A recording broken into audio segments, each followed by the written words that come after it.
Ambassador Amar Sinha, good to catch up with you on camera after a while. The special representative for President Trump for the US, Zalmay Khalilzad, was in India to brief Indian officials for a couple of days or less than that during the Ramzan break of talks. The talks have ended the sixth round. There have been statements put out by the Taliban where they've talked about some kind of progress on the earlier draft agreement. Zalmay Khalilzad has himself also tweeted, but he's criticized the pace and also said that now it's time to get into the nitty-gritty and the devil is in the detail. So is that basically, when you read it, has nothing happened in this round? Well, it looks like that. I wouldn't be negative. I'm sure they have met twice. No, they met before he came to India. He met after that. So obviously, they are. I guess each one is sticking to their position, and the continuing violence by Taliban, I guess, must be creating hurdles, as understandable. And I would suggest that, as what you see, that while the Americans are very confident or committed to their withdrawal schedule, they have indicated some time frame, but there are still continuing differences in terms of the sort of runway of departure, let's put it this way, because while Americans are looking at 18 months, Taliban wants it in 6 months. But the last statement that has come out is obviously not very encouraging. When you look at, you're talking about even Zalmay Khalilzad asking for a reduction in violence. Now it's not even talk about a ceasefire, unconditional or conditional ceasefire. Al-Fath, the spring offensive, is on. The Afghan military offensive, Khalid, is also on. Where is that, or why is that happening? Are both sides trying to reach a position of strength in negotiating? Well, negotiations are recent, but this spring offensive has been a recurring theme. Well, the first time I hear of this Operation Khalid, I don't know whether it's named after the defense minister, Asadullah, but I guess the Afghan security forces have no option.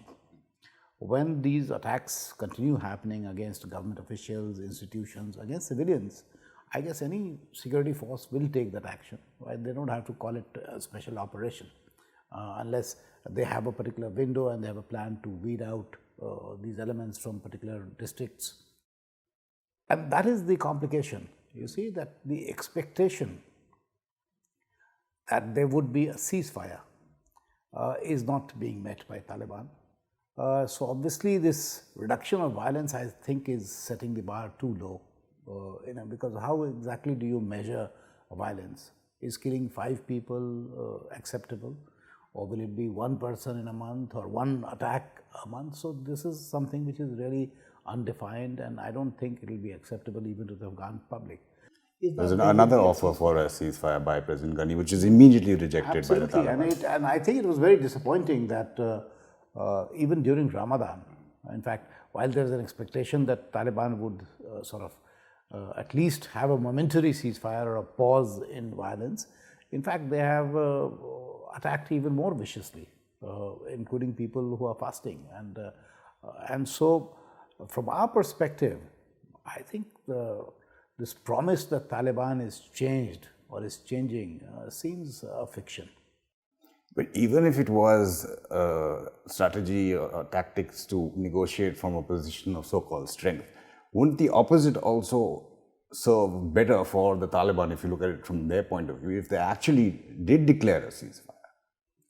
Well, if they approach the entire issue of reconciliation to be in a position of strength, I think that itself is a bad starting point, really.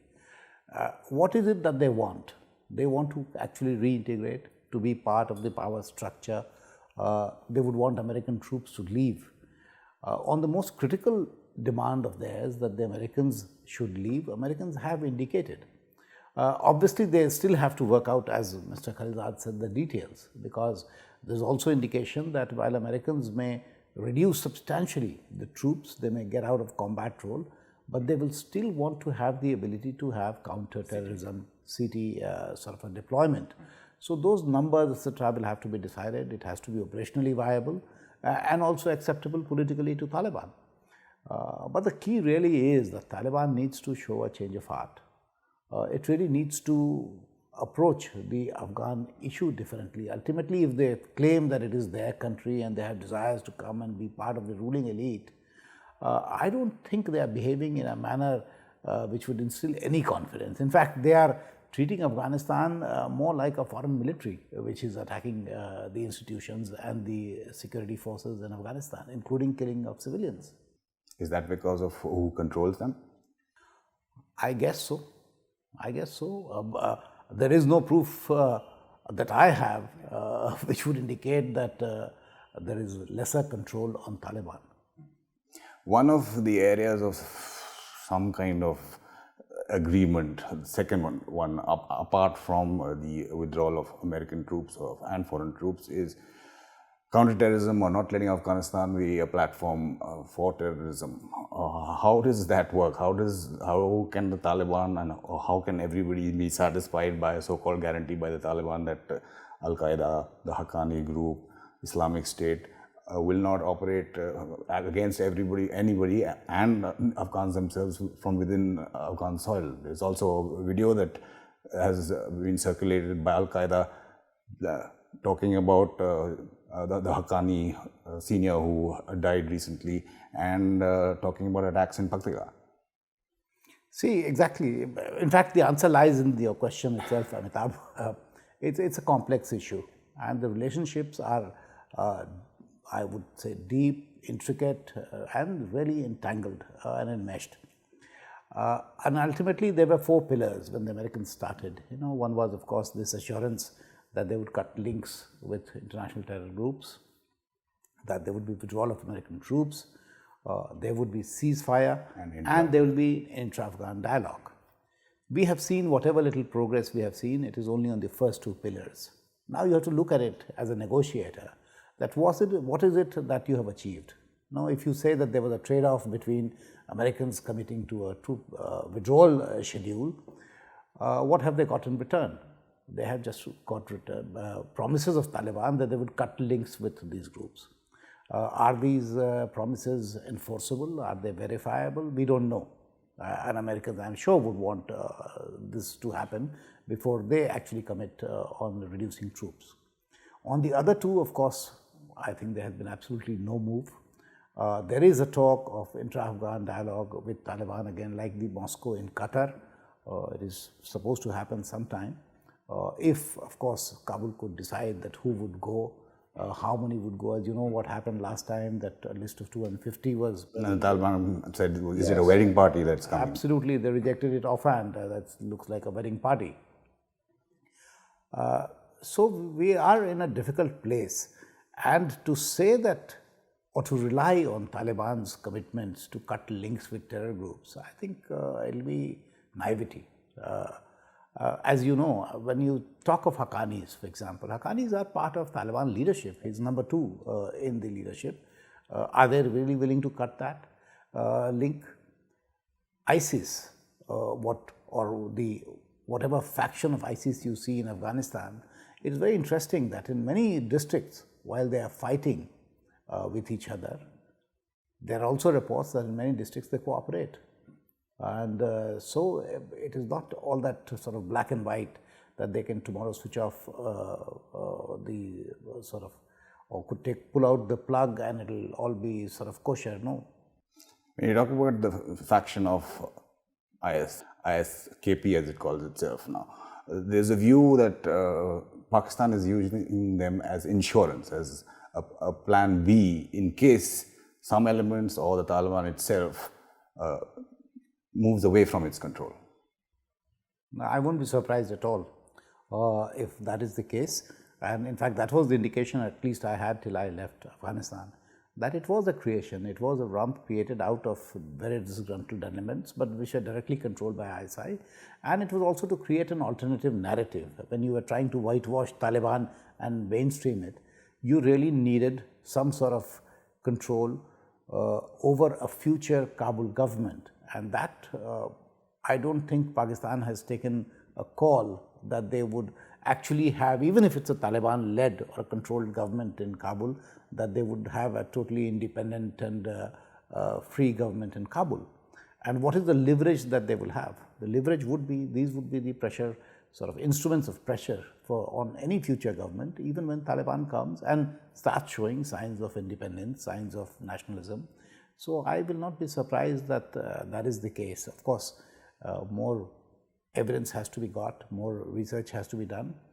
It'll all come out. I think these things don't sort of stay covered for too long.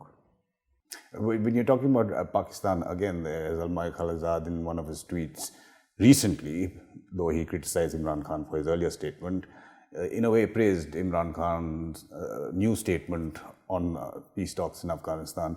Do you see any change in course in Islamabad?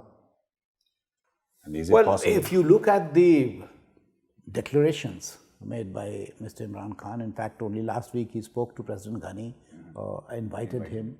Most likely President Ghani would visit, and they would try to see whether they have some meeting ground. Change of heart, it's difficult to judge, and I wouldn't like to prejudge, but I would like to believe that Pakistan actually is changing and it also wants peace. Ultimately, its own partners, whether it's China and Russia and others, would also be, I presume, advising them to sort of moderate their position and focus on issues which are, I think, more critical for Pakistani society. So if you go by declarations that they have made, yes, there seems to be a change. But ultimately, it's for the Afghan governments to test how sort of firm they are or how much change there has happened. So we'll have to really see what happens in terms after this invitation and hopefully a visit by President Ghani. There seems to be an increase in Ambassador Khalilzad briefing India on what's really happening there. There was a lot of criticism of why India was the last 11 countries that he visited on the first time. The Foreign Secretary met him in Washington as well, where it was made clear that India's stand is that the Afghans should choose their own system of governance or government, and India is not for any kind of interim setup. There seems to be more of an interaction. Would you think that New Delhi would be satisfied by being kept in the loop? I'm sure we would be happy with that he has come and he has kept her, but I wouldn't say that it is more often. It is actually the second visit. Yeah. It has happened after January. But it's not only about his visiting. I guess we have an embassy there, we have interlocutors, and this sort of a dialogue and consultation happens at different levels. So that I'm sure is happening. Of course, but as you said, it's a public perception issue. That how many times has he visited? Are we the first or the second? I really don't focus on these things because, you see, because there is a worry here that India seems to be getting left out. We have to understand that even if the Taliban government came to Kabul, India is not a non-issue or not a factor in Afghanistan's worldview. We are sure that they want, in fact, they have already said that whatever agreement they reach with the Americans, they would want a regional guarantors, and one of the guarantors would be India. So they also, and plus they would want India to continue a lot of these developmental activities, a lot of the cooperation, the various corridors that has been created, all that is there. Now, how much they can implement it, and that will depend on the sort of elbow room that they get as part of the government in Kabul. So I would not look at the frequency and the number of times he has come. As long as we have a fluid dialogue with the Americans at different levels, I think that serves our purpose. And in any case, I'm a firm believer that when it comes to our neighborhood, India has to have its own autonomous policy. We don't really have to take signals from others. And your relevance in Afghanistan or any South Asian country is not really granted by others.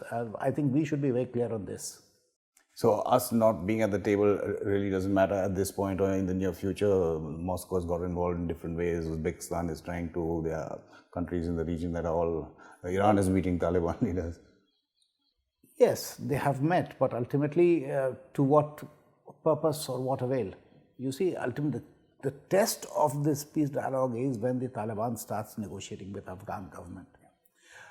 And if that happens, I would think that our views, which more or less completely coincides with the Afghan government and aspirations of Afghan people, it would be represented. We have a consultation mechanism with that. It's not that we are submitting additional demands for Afghan government to make to Taliban. No. But in terms of the conditionalities for the peace and at what cost, what are the things that we would want preserved in a future arrangement, those things I think will get amply reflected in the conversation that will eventually happen between Afghan government and the Afghan people. So we don't have to get very nervous or jittery about our being on the table at this point. At this point, as I told you right in the beginning, the focus really is on two issues. Here, of course, on the Taliban's promises that they will cut links with ISIS and AQ, I would just add that it is not these two. These are, of course, groups which have, they don't threaten us that much. But we would definitely want commitments from Taliban on its links with the Haqqani network, with Jaish-e-Mohammed, Lashkar-e-Taiba. But as you said, these are so deeply entrenched and enmeshed entities, it is not very easy to disengage, even for Taliban. You were an observer for the Indian side in the Moscow talks. Yes. If there is any invitation to India at any point in any of these rounds, should India be at the table? Yes, I think so. What can we contribute? Well, we can actually add strength to the voice of the Afghan people, and that is where I think the main constituency is, and that is where we have stood in support. And we should definitely be present if we are invited. But when it is a bilateral sort of a thing between Taliban and US, to expect that any other country, except the host, exactly, the Afghans are not there, except the host, Qataris are there, to expect that you should be there, I think it's not very practical, let's put it this way. You were talking about the possibility of that intra-Afghan group actually going to Doha, possibly soon, after the first one was cancelled. The fissures, the fraction in Afghanistan's polity, among the politicians themselves on this issue, how do you read that? Well, let me put it again, I am a bit disappointed. In fact, more than anything else, you really see that the consensus within Kabul seems to be sort of dissipating or disintegrating very quickly. I don't know what is the factor. Is it that people are either taking positions or hedging bets? Is it just driven by this anti-government feeling? Is it for personal gain, not for national gain? Perhaps some personal calculations are trumping national interest, but all these leaders have to understand that if there is no central authority in Kabul which talks to Taliban or any insurgency group, how will a dialogue proceed? And who will get commitments on behalf of the Afghan government? Will it be individual commitments of these leaders? So these are complex issues, and I think some of these leaders have, to my mind, really sort of weakened the Kabul position, because they have to realize that they will swim together, they're going to sink together. It's not that one would gain at the expense of another leader. And mind you, many people think that supporting Kabul seems to be translated into as support for President Ghani. No, it is not that. It's not about the Ghani, it's about the institution. It's about the constitution which governs this. And there is a state, and the state has to be represented by an authority. So these are issues that I think they have to tread cautiously. They don't necessarily have to race ahead of the government's position. They should be working to strengthen the hands of the government. And it has nothing to do with the re-election. So unfortunately, the political dynamics there seems to be diluting the unity that we had seen. We saw it in the consultative jirga. How many leaders, important leaders, who failed to attend. Similarly, some very important leaders like Sayyaf was there. So, the chairperson. Yes, absolutely. So people really have to understand that what is it that they wish to achieve. Is it only an office that they want, or they also want a state to exist and the constitution and all the gains they've got over the last 15, 17 years. In that sense, have the Americans changed the goalposts, or have they been forced to change the goalposts? Because initially it was talking to the Afghan government, then it became intra-Afghan, the representatives of Afghanistan. In that sense, has it changed? Well, in a sense that I guess seeing the resistance on the Taliban side, and I guess there's a desire that the talk should move ahead, I did notice a change. And this change is, I think, most apparent in the trilateral or the statement that was issued from Moscow that Taliban needs to engage with Afghan people or representatives of Afghan people, including the government.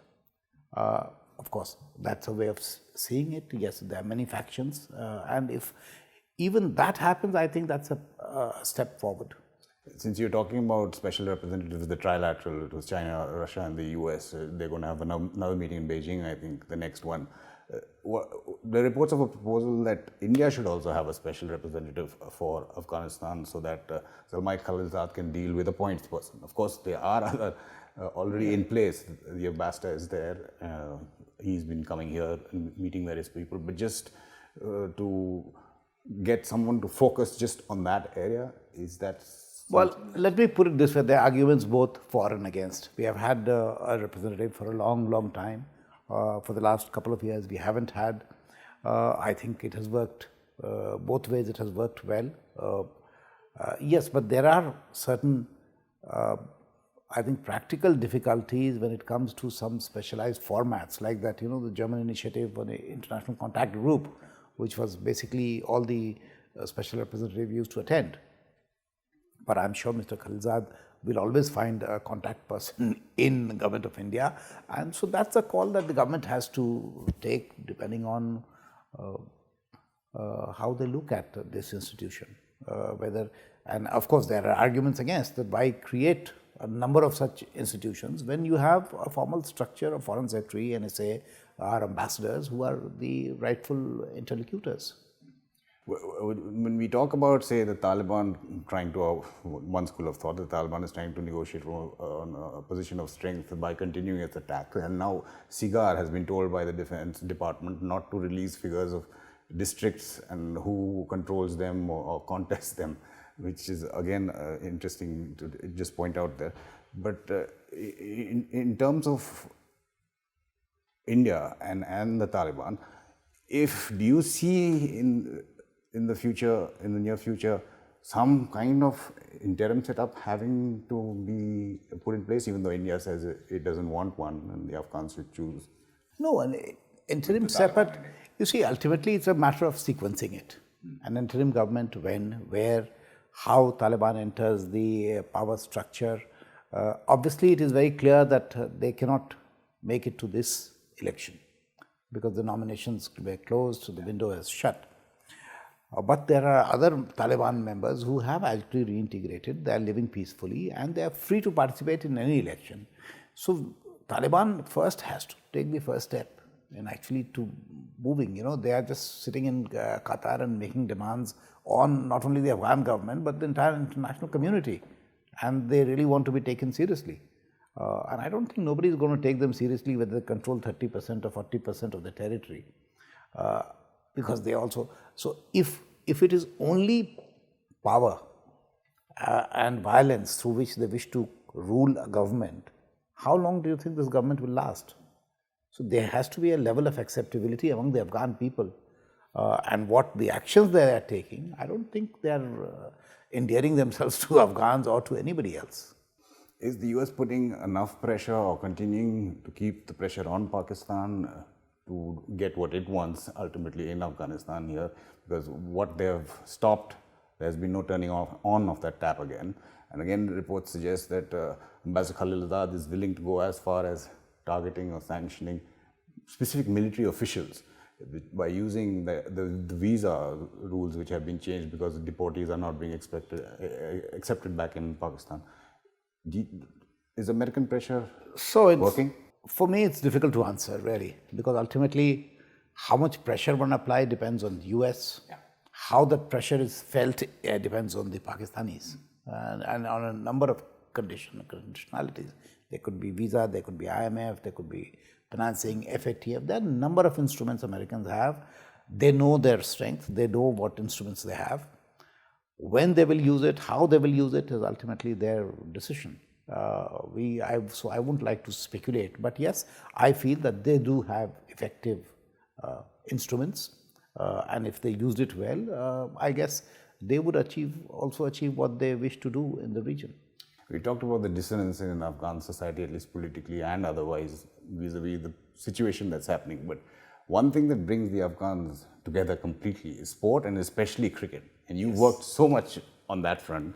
I remember a time when there were no IPL players, and we used to go to the guest house, the one which was unfortunately attacked and 4 Indians died, and the manager would be glued to the TV and he'd be watching Bhaji and Yuvraj, and they're still there, by the way. But that's something that not only unifies them, they have taken the world by storm. Yes, I've been following them, and I know thanks to actually Prime Minister Modi and to all the authorities in BCCI and IPL who really went out of the way to help them get into IPL. You also have, of course, made documentaries on Afghan cricket. But you are absolutely right that nothing else that unites Afghans more than sports. I have seen it both when they played the South Asia football and in fact beat us to become champions. And obviously, in the end, they proved to be too good for South Asia. They have been graduated to Central Asian League, by the way. And in cricket, I keep telling everybody, and you've been saying this for years, they're going to start beating the top teams. Now, they've already beaten the West Indies several times. But India, Pakistan, Australia, everybody better watch out. Yes, with each year, the exposure that they're getting, and they're playing in a number of leagues, not only in IPL, all over the place. Bash, West in Indies. fact, it's one of the newest member of the cricket fraternity, but Afghanistan has its own league now, runs in Dubai, which I understand is also, there are a lot of Indian supporters and backers who have helped them do this. Now with Amul supporting the World Cup team, I think it's a great move. I wouldn't be surprised that we see some much bigger surprises in this World Cup, because that's a team which has gained in experience, in confidence. Of course, they have the innate ability, their bowlers, their batsmen.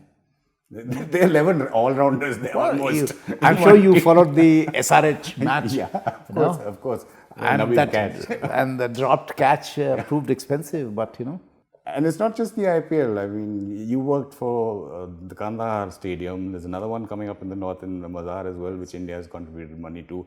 We have given them a home stadium in Noida here for the national team. Yes, on cricket. And in fact, there is a political angle to it, I must add. And that's why I tried to work with the Afghan Cricket Board. You see, many people in Afghanistan always felt that this is a South Afghanistan phenomena, this cricket.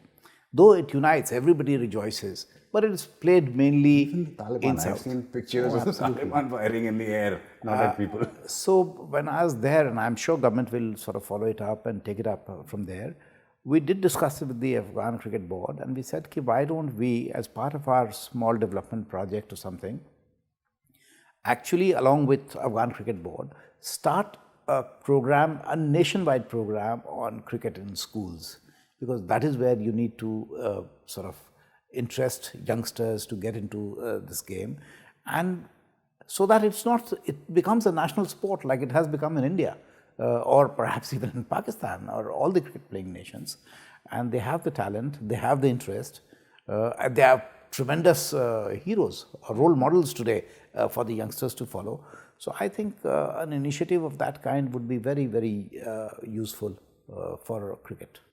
And on a more serious note, does India have to be worried about the situation in Afghanistan for itself? We do know, for example, that officials have been told that all existing development projects should be finished as soon as possible. No new projects should come up. And I'm not quoting exactly, but that there should be moves to try and push or delay any Taliban or Pak involvement in the government in Afghanistan. On projects, I don't have this information, Amitabh, to be frank, but I don't think it would be in such terms that government would say that delay. No. Of course, we have worries. We have worries about each time there's a violent act, there are worries. It concerns us that unnecessarily innocent Afghans are being killed. But that aside, perhaps when it comes to large projects which requires huge deployment of individuals on the ground, whether it's engineers, etc., there could be a think or a rethink in terms of whether the timing is right, whether we should send them now or should we wait. And of course, if there is a small change in the government, whether through elections or whatever mechanism the Afghans decide, will there be change of priorities? Yeah. So these are things, because I know that there are a number of projects, especially irrigation and water related projects, which are on the anvil. but some which relate to water supply to towns for Charikar, etc. I don't think we are going to stop on those, and we'll try and, in fact, we should be finishing them as early as possible, because it has a direct impact on the well-being of the people. So no, but where it is critically needed, as you know, the helicopters have been delivered, 2 of them, 2 more will come in 2 months. So areas where Afghan government needs reinforcement, I think we will continue doing those. Well, in our small development projects, I don't think have stopped. Those are getting done through Afghan ministries and implementing agencies. So I only see that, maybe because of the engineers who are still in captivity, and obviously it's in Taliban area. So Taliban keeps denying that they don't have it, but it's difficult. They have sufficient presence in Baghlan, etc., to find out and be cooperative if they want to. And that is something that we should be demanding. So ultimately, these are demands that India would also have from Taliban, and we should be articulating those to them, even if we are not in a face-to-face dialogue. These messages get conveyed to them. Like the Taliban, is President Ghani also trying to reach a so-called position of strength by just delaying or waiting till the elections, and which will probably, if he wins, give him more legitimacy for another 5 years? Is he also... Well, as far as military strength and position of strength is concerned, I think Afghan government is not in a danger of getting pushed over or toppled. This situation of 30%, 40% has continued. When I went there also, since the transition took place, actually in 2014, it has been like this. But territory does not necessarily mean people. People, most of the people in Afghanistan live in the cities. Please name which city or which provincial headquarters Taliban has. Yes, they have nuisance value, they have the ability to inflict damage and create mayhem, but that doesn't give them legitimacy, to my mind. So, in terms of strength, they are there. Their international partners are fully committed. NATO is there, US is there, India and whoever is assisting them in training and equipping, they are all standing behind them. Nobody has stopped. So I don't think that situation has changed. Taliban understands that. I guess that is why this intensity of violence seems to have increased. There are a number of attacks, I know, in the last couple of months that you have seen. So they are trying to, in their own way, trying to soften up Kabul before they come. But I don't think somebody in Taliban think tank, if they have one, also needs to really look at their own future in Afghanistan and among Afghan people, because hopefully they aspire not to rule sitting in Quetta or Peshawar or other places, but they hope to rule from Kabul, and they have to be acceptable to the people. Ambassador Amar Sinha, as always, a great pleasure, and we should do this more often. Yeah, thank you. Thank you very much. Thanks. Well, I hope more developments take place that we could help try and understand. Every day something or the other is happening. Yes. Anyway, thanks, Ambassador. Thank you. Thank you very much.